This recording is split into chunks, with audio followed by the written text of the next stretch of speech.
அருள் திரு குருலிங்க சுவாமிகள் ஜீவசமாதி ஆலயம் சைதாப்பேட்டை சென்னை 15 காரணீஸ்வரர் கோவில் தெருவில் அமைந்துள்ளது. இவர் சமாதியாகி 134வது குரு பூஜை இன்று நடந்து கொண்டிருக்கிறது. இந்த கோயில் சைதாப்பேட்டை ரயில்வே ஸ்டேஷன் அருகாமையில் காரணீஸ்வரர் கோவில் தெரு நம்பர் 10 கதவு எண். அந்த காரணீஸ்வரர் கோயில் எதிர்த்தாப்போல் தேரடி இருக்கும். தேரடி அருகாமையில் இந்த கோயில் இருக்கும். ரயில்வே ஸ்டேஷன் வெளியில் வந்து காரணீஸ்வரர் கோயிலாண்ட வந்து குருலிங்க சுவாமிகள் ஜீவசமாதி எங்கே இருக்குதுன்னு கேட்டால் சொல்லிவிடுவாங்க. ஃபோன் நம்பர் எனது நம்பர் வந்து 9840282272.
என் பெயர் ஜோதி.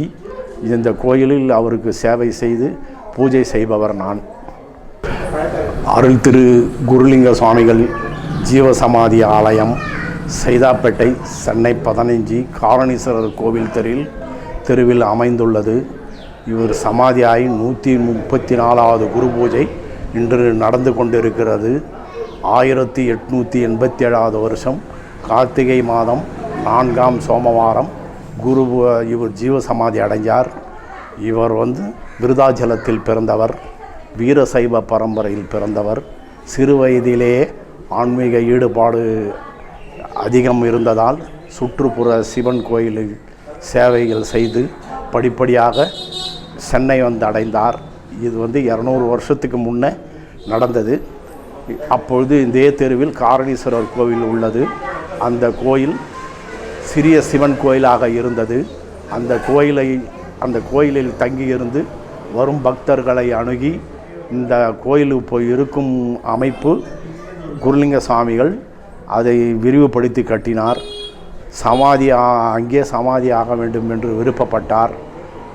அங்கே சமாதி ஆவதற்கு அந்த கோயில் நிர்வாகி அப்பொழுது மறுப்பு தெரிவித்ததால் வெளியேறிவிட்டார். மன வருத்தத்துடன் சைதாப்பேட்டை ஆற்றங்கரை ஓரத்தில் போய் ஒரு மரத்தடியில் அமர்ந்து விட்டார். அவர் அமர்ந்த சிறிது நேரத்தில் அந்த நிர்வாகி குடும்பத்தில் சில பேருக்கு வயிற்றுப்போக்கு ஏற்பட்டு கஷ்டப்பட்டனர். அந்த வீட்டு வேலைக்காரன் இவர்கிட்ட வந்து சொல்லி, இவர் வந்து அந்த ஆற்றல்லேருந்து தண்ணி எடுத்துன்னு வர சொல்லி விபூதி போட்டு கொடுத்து அனுப்பினார். அவங்க அதெல்லாம் சாப்பிட்ட உடனே நல்லாயிட்டாங்க.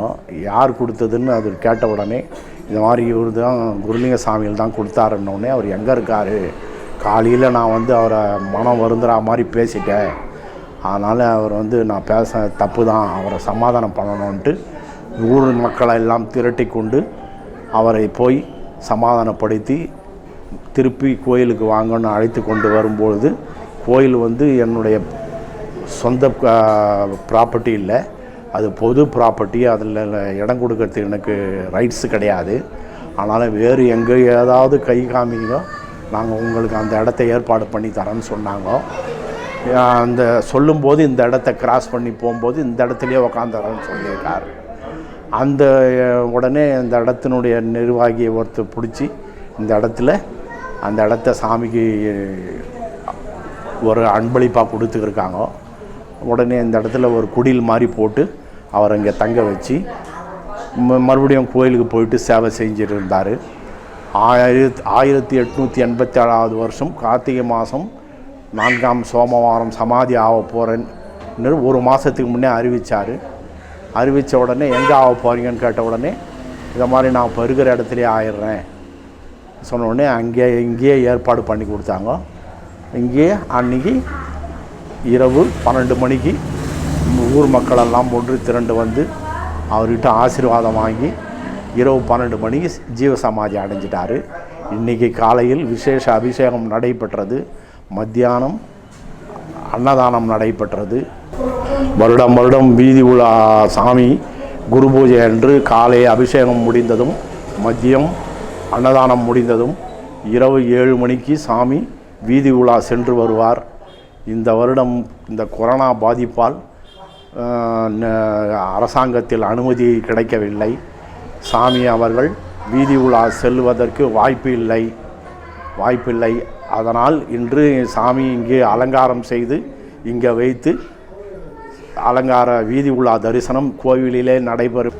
இரவு 12 மணிக்கு அவர் இறங்கின நேரத்தில் திருப்பாவாட பூஜை என்ற ஒரு பூஜை நடைபெறும். அத்தோடு நிறைவு பெறும் இத்திருவிழா. குருலிங்க சுவாமி ஆலயத்துக்கு வந்து அவரை மனமுருக வேண்டி என்ன குறை இருக்கிறதோ குடும்பத்தில் அக்குறைகளை கேட்டு, குழந்தை பாக்கியம் இல்லை என்றால் குழந்தை பாக்கியம் கேட்கலாம். உடல் நலம் குறைவாக இருந்தால் உடல் நலம், என் உடம்பு சரியில்லை, இதை வந்து நல்லா ஆக்குங்கன்னு வேண்டிக்கலாம். பசங்க நல்லா படிக்கணுன்னா அதுக்கு வேண்டிக்கலாம். நான் வேலை வாய்ப்பு கிடைக்கவில்லை என்றால் அதுக்கும் வேண்டிக்கலாம். பெண்களுக்கு ஆண்களுக்கு கல்யாணம் ஆகவில்லை என்றாலும் வேண்டிக் கொண்டாலும் கல்யாணம் சீக்கிரம் நடைபெறும். இந்த மாதிரி நிறைய பேர் வந்து வேண்டிக்கிட்டு நான் வேண்டிக்கினேன் இதெல்லாம் நடந்துடுச்சின்னு நிறைய பேர் வந்து இங்கே எங்ககிட்ட சொல்லிவிட்டு சாமிக்கு என்ன செய்யணுமோ அதை கேட்குறாங்க. நாங்கள் எதனா செய்யணும் சாமிக்குன்னு அவங்க என்ன விருப்பப்படுறாங்களோ சாமிக்கு செஞ்சுட்டு போகிறாங்க. இந்த மாதிரி நிறைய சமாச்சாரங்கள்லாம் நடக்குது. ஒருத்தருக்கு 19 வருஷம் குழந்தை இல்லை, அவருக்கு வந்து போகாத டாக்டர் கிடையாது, பண்ணாத வைத்தியம் கிடையாது, எந்த போகாத கோயில் குளம் கிடையாது. யாரோ ஒரு எலக்ட்ரிஷியன் மூலயமா அவர் கேள்விப்பட்டு, இதே சைதாப்பேட்டில் இருக்கிறவர் தான் அவர் கேள்விப்பட்டு இங்கே வந்தார். இங்கே வந்து வணங்கிட்டு போன 10வது நாள் அவர் மனைவி கருத்தரித்து இன்றைக்கி 2 ஆண் குழந்தைகள் இருக்கிறது. இதை மாதிரி பல பேருக்கு குழந்தை பாக்கியம் கிட்டி இருக்கிறது. இதை மாதிரி நிறைய பேர் உடம்பு சரியில்லாதவங்க உடம்பு நல்லா இருக்குது. நிறைய பேர் படிப்பு, மேல் படிப்பு, வெளிநாட்டுக்கு போகணும், கல்யாணம் ஆகணும்னு எல்லாம் வேண்டுதல்லாம் நிறைவேறுதுன்னு வந்து எங்ககிட்ட சொல்லிட்டு போகிறாங்க. இதுதான் சாமியினுடைய பலன்கள். அக்காலத்தில் அவர் வாழுங்காலத்தில் எல்லாருக்கும் நல்லது செஞ்சார். இப்போ சமாதியிலும் இருந்து அவருக்கு எல்லாருக்கும் நல்லது செஞ்சுக்கிட்டு இருக்காருங்க. இந்த கோயில் சைதாப்பேட்டை ரயில்வே ஸ்டேஷன் அருகாமையில் காரணீஸ்வரர் கோவில் தெரு நம்பர் 10 கதவு எண். அந்த காரணீஸ்வரர் கோயில் எதிர்த்தாப்போல் தேரடி இருக்கும். தேரடி அருகாமையிலே இந்த கோயில் இருக்கும். ரயில்வே ஸ்டேஷன் வெளியில் வந்து காரணீஸ்வரர் கோயிலாண்ட வந்து குருலிங்க சுவாமிகள் ஜீவசமாதி எங்கே இருக்குதுன்னு கேட்டால் சொல்லிவிடுவாங்க.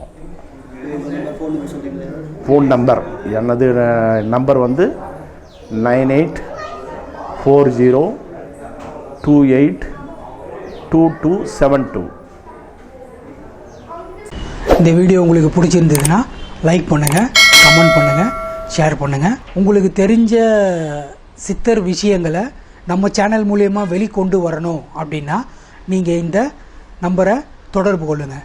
தொடர்பு கொள்ள வேண்டிய தொலைபேசி எண் 9884554479.